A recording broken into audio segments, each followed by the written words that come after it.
একদিনের মধ্যে সমস্ত ঘর পরিষ্কার করেছি। আর এখানে ফ্লোরে একটা নতুন বিছানার চাদর পেতেছি, এটা আমার বন্ধু বিদিশা দিয়েছিল। আর সমস্ত গাছগুলোকে ধুয়েছি, ঠিক আছে, সব পরিষ্কার করেছি। এগুলো সব কভার বদলেছি, পাল্টেছি। আর হচ্ছে এদিকে সমস্ত গাছপালা সব ধুয়েছি। কেউ এই ঘরের বিছানার চাদর সমস্ত মানে কি বলবো, সব ঝেড়েছি। তোষক থেকে শুরু করে ঘরের ঝুল থেকে শুরু করে প্রত্যেকটা ঘরের ফ্যান থেকে শুরু করে সব মুছেছি, পরিষ্কার করেছি প্রত্যেকটা জিনিস। মানে আমি বললাম না গতকাল, মানে এত পরিশ্রান্ত হয়ে গেছি, মানে কি আর কি বলবো। তো এদিকেও সব, এদিকে আলমারির উপরে সমস্ত জিনিস নামিয়ে নামিয়ে মুছেছি, পরিষ্কার করেছি, যত কিছু আছে। এদিকে আজকে কত ধুয়েছি, যে সব বিছানার চাদর শুকিয়েছে, এগুলো সব নামালাম। এত নাইটি, বিছানা, 3টে বিছানার চাদর ধুয়েছিলাম। এর ভেতরে ভেতরে সব আছে। এই যে এগুলো একটু ফ্যান চালিয়ে দিয়ে একটু হালকা হালকা হয়ে যাবে, তারপরে সব ভাঁজ করে আবার মা ওষুধ খেতে হবে। আবার এই যে এখানে এত জমে আছে, এগুলো ধুতে হবে।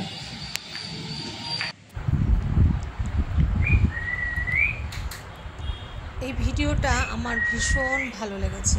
ভীষণ মিষ্টি এক পাখি জল খাচ্ছে, এত সুন্দর একটা ভিডিও, সেই জন্য আপনাদের সাথেও আমি শেয়ার করলাম। এটা আমার বাড়িতে কিন্তু নয়, ঠিক আছে। এটা হলো আজকে সকাল, মানে বুধবার। আজ নববর্ষের পরের দিন। তো আমার স্নান হয়ে গেছে, শ্যাম্পু করেছি, কারণ গতকাল কিছুই করতে পারিনি। তো এদিকে প্রচুর জামা কাপড় জমা হয়ে যাচ্ছে না, সেগুলো সব ধোবার জন্য আমি এদিকে দিচ্ছি ওয়াশিং মেশিনে। এখন যখন ভয়েস দিচ্ছি 1:45 বাজে। 3-4 রাত্রি আমার ঘুম হয়নি একদম। তো সেই জন্য গতকাল রাত্রে মেয়ে আমাকে বলেছিল, মা ফোনটা অফ করে দিয়ে ঘুমাও, কারোর ফোন ধরবে না, একদম ঘুমাও, নইলে শরীর চলবে না। তো ঠিক আছে, তারপরে আমি ফোন অফ করে দিয়ে ঘুমিয়েছিলাম।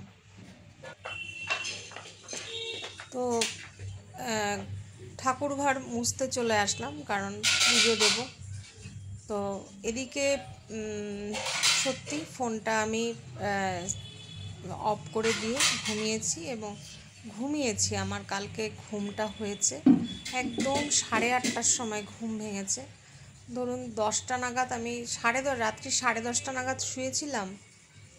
তো রাত্রি 10:30টার সময় শুয়েছিলাম, তো ঘুমিয়েছি যে আমি একদম সকাল ঠিক 8:30টায় ঘুম ভেঙেছে।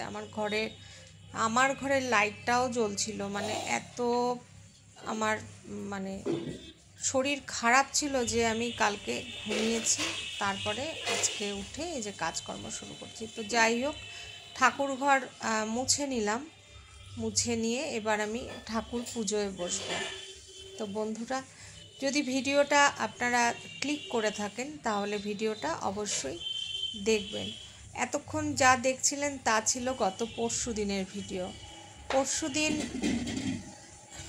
পরশুদিনও জানতাম না যে আমার জীবনে গতকাল মানে নববর্ষটা বা পরশুদিন রাত এইরকম, পরশুদিন রাত 10টার দিকে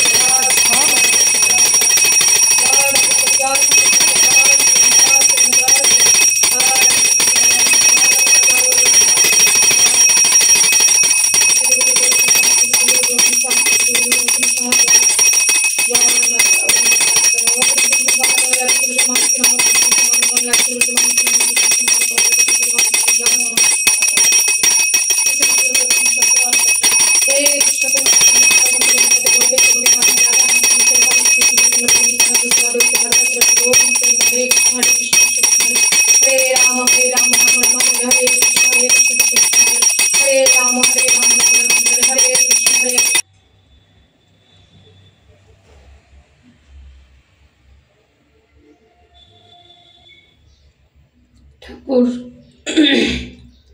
আমার নববর্ষটা যেভাবে কাটলো সেটা যেন আর কারোর না হয় জীবনে।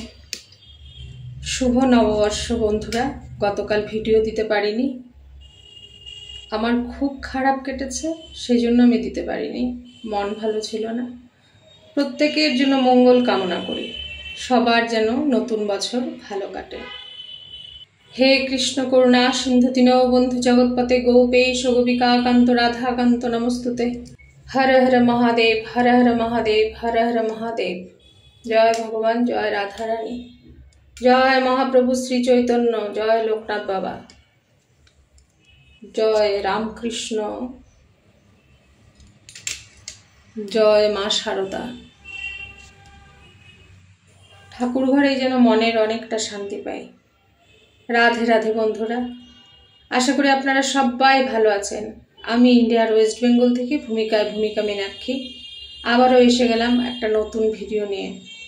আজ হলো বুধবার। দেশে বিদেশে যে যেখানে আছেন সবার মঙ্গল কামনা করছি। সবাই ভালো থাকবেন, সবাই নিশ্চয়ই সুস্থ আছেন।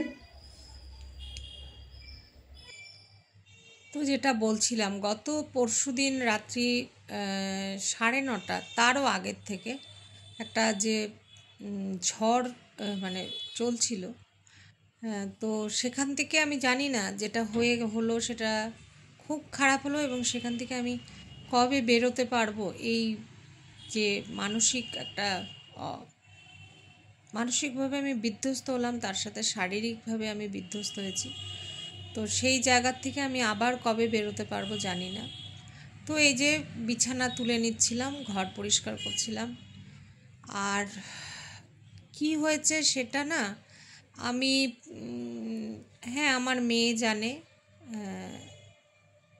সোনালি জানে, আর হচ্ছে আমার ইউটিউবের যে বোন আছে বিদিশা, ও জানে, আর ওর সাথে আমার প্রতিদিনই কথা হয়, তো সেই জন্য ও জানে। তো যদি বলি যে ঘটনাটা ছেড়ে দেব, তা না, হয়তো আমারই ভুল, বারবার কাউকে ক্ষমা করা ঠিক না। হ্যাঁ, কারণ প্রেশার তো আমার ওপরই আসে, ঝড়ঝাপটা আমার ওপরই আসে, আর আমি বারবার সেটাকে ক্ষমা করে দিই, কিন্তু আর বোধহয় ক্ষমা করতে পারবো না। কারণ যেই ব্লেম আমার উপর দেয় বা দিয়েছে, এতদিন তাদের কোনো কিছু মনে হয়নি যে আমি, আপনারাও তো দেখেন আমার মার জন্য কে করে, তাই না? কেউ তো দেখাননি। গিয়েছিলাম তো তাদের কাছে, আমি বলেও ছিলাম 3 দিনের দিন, সেখানেও প্রচণ্ড গণ্ডগোল যাবার 3 দিনের দিন পর থেকে। তো আমি তারপরেই 4 দিনের দিন আমি বলেছিলাম যে আমি চলে আসি, মা থাকুক, ঠিক আছে, কিন্তু তারা রাখতে পারবে না মাকে, এটা পরিষ্কার বলেছে, রাখতে পারবে না। তো ঠিক আছে, রাখতে যখন পারবে না, তো আমি থাকলে তবেই, আমি মা থাকতে হলে আমাকে থাকতে হবে। তো থেকে গিয়েছি, কিন্তু আমার মন কিন্তু ছুটে গেছিলো শিলিগুড়ির জন্য, কারণ আমি পারছিলাম না, আমার ওখানে এত মানসিকভাবে আমি বিধ্বস্ত হয়ে গেছিলাম। তো সেগুলো আপনাদের সাথে শেয়ার করিনি, কারণ ঘরের কথা তো বলতে ইচ্ছে করে না, সেই জন্য ভালো ভালো জিনিসগুলি আপনাদের কাছে তুলে ধরেছি। কিন্তু আজকে মনে হলো যে বলাটা ভালো, বারবার অন্যায়কে ক্ষমা করা যায় না। আর আমার আমি নাকি মায়ের মানে মাকে ঠিকমতো দেখি না, বকাবকি করি, গালাগালি করি। তাই এতদিন কারোর মনে হলো না এই কথাটা? পরশুদিন রাত্রে মনে হলো? তাদের এখানে তো গিয়েছিল মা, সমস্ত মানে রুটিনই বদলে গেছিলো। মানে আমি কি বলবো, আমি যেখানে এত তাড়াতাড়ি দুপুরের খাবার 1টার মধ্যে দিয়ে দিই, সেখানে হয়তো 12:30টার সময় মা সকালের খাবার খাচ্ছে। তো যাই হোক, এগুলো কথা আমি বলতে চাইও না। হ্যাঁ, তো বারবার অন্যায়কে ক্ষমা করি, আর আমি বোধহয় পারবো না, কারণ আমি নিজে বলি যে আমি টক্সিক মানুষদের সাথে মিশবো না, বা তাদের থেকে অনেক দূরে থাকবো। কিন্তু হয় কি যে মায়ের জন্যই না, মা বারবার আমাকে বলে তুই বড়, তোকে মাথা নত করতে হবে না, সেটা বোধহয় আর হবে না।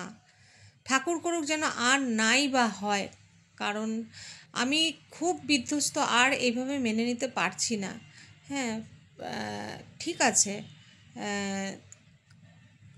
অবৈধ সম্পর্ক থাকা বা কোনো কিছু থাকা ভালো লাগে না সংসারে, এগুলো কথা বলতে চাইছি না, কিন্তু সেটা যার যার যার পার্সোনাল ব্যাপার। না, আমার কোনো অবৈধ সম্পর্ক নেই সেটা বলছি না, কিন্তু বাড়িতে আমি যেটা করি না, মদ্যপ অবস্থায় এসে আমার যদি কোনো ভুল থাকে, সেই ভুলটা যখন সে তারা যখন ঠিক ছিল সেই সময় বলতে পারতো না। তো আমি যদি কোনো ভুল করে থাকি, মায়ের উপর যদি কোনো টর্চার করে থাকি, তাহলে সেটা সেই সময় বলতে পারে। তখনই যখন দেখেছে না সেইটা মদ্যপ অবস্থায় এসে আমার উপরে সারা রাত অত্যাধিক অত্যাচার, এবং সারা রাত মানে কি বলবো সেইটা আর মানে আমি তারপরে যে কি অবস্থা, খালি আমার সাথে সাথে আমার একার নববর্ষ নষ্ট হয়েছে তা না, নতুন বছরটার শুরুটা আমার সাথে যারা জড়িত, আমার মেয়ে, আমার মা, সবার দিন খারাপ গেছে, এবং আরও কতদিন এর জের এখনও চলছে। তো আমি এগুলো ঘরের কথা বলতে চাই না দেখে আমি দিনের পর দিন চুপ করেছিলাম এতদিন। তো আজকে অনেক কথাই বলে ফেললাম যে এইগুলো না আর মেনে নেওয়া যাচ্ছে না।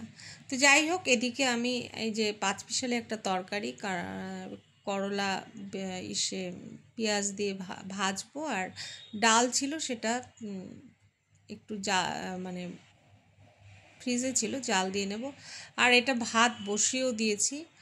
আর হচ্ছে এদিকে এই তো রান্নাবান্না করছি, কাজ করছি, কিন্তু মনটা আমার একদম স্থির নেই, একেবারেই স্থির নেই। আর একসাথেই সব কাজ আমি করি, এটা তো বারবারই আপনাদের কাছে বলি।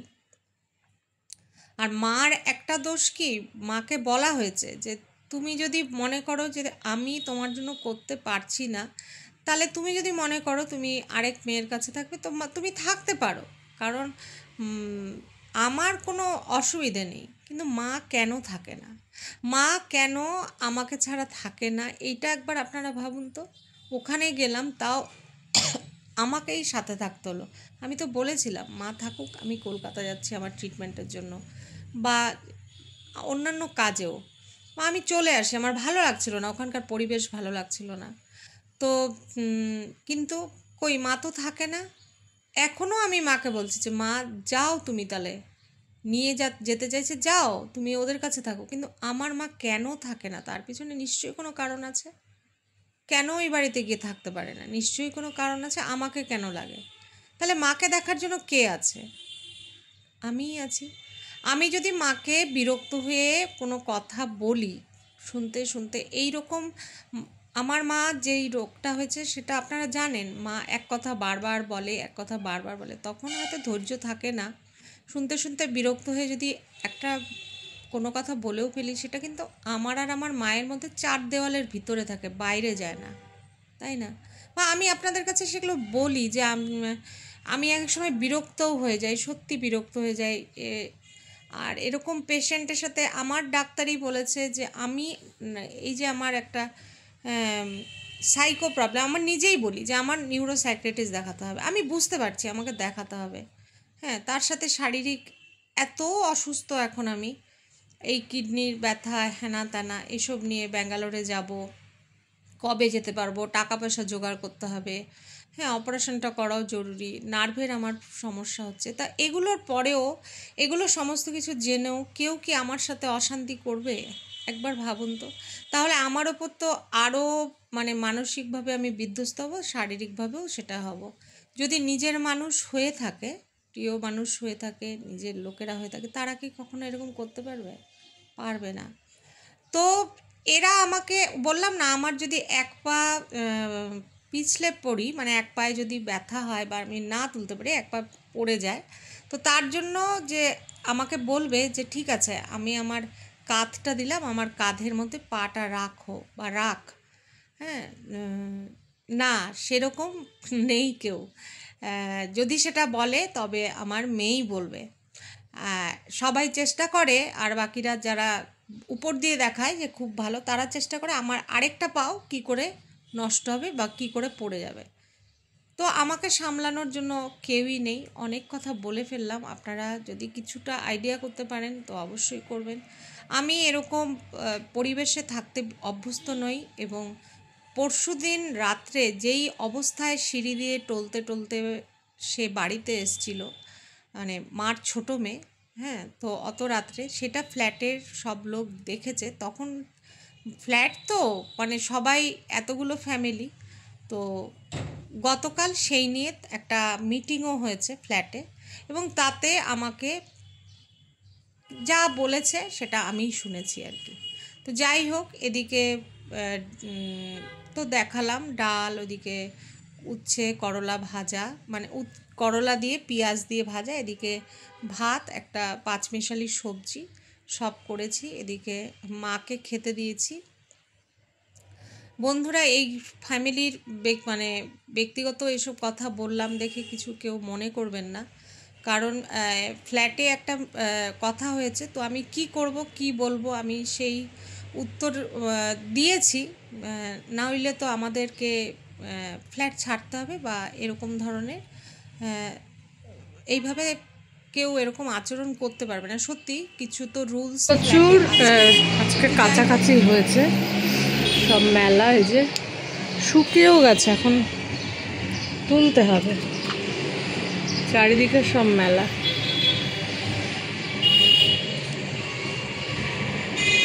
এখানেও প্রচুর জামা কাপড় কাচা হয়েছে, বাপরে, এগুলো সব মেলা হয়ে গেছে, এগুলো এখন শুকিয়েও এসছে। এই যে চারদিকে সব কাপড় মেলা, এগুলো এখন উঠাতে হবে। অনেক কথা বলে ফেললাম, ভিডিওর একদম শেষে চলে এসেছি। এই কথাগুলো হয়তো বলা আমার ঠিক হয়নি, সেজন্য আমি ক্ষমা প্রার্থী, কিন্তু না বলে পারলাম না। হ্যাঁ, তো জানি এই ভিডিওটা হয়তো তারাও দেখবে, তারপরে আমার উপরে আরও অশান্তি হবে, কিন্তু না, আমি না পারতে আজকে বলে ফেললাম। তো যাই হোক বন্ধুরা, আমার পাশে থাকবেন, একটু সাবস্ক্রাইব করবেন যারা দেখছেন অনেক দিন ধরে কিন্তু সাবস্ক্রাইব করেননি, করবেন। আপনারা যদি থাকেন তাহলে আমি চলতে পারবো। আমি না এখন সত্যিই মনে হয় যে আপনাদের ছাড়া আর চলতে পারবো না। আর আমার মেয়ে আমার ঢাল হয়েই সবসময় দাঁড়ায়।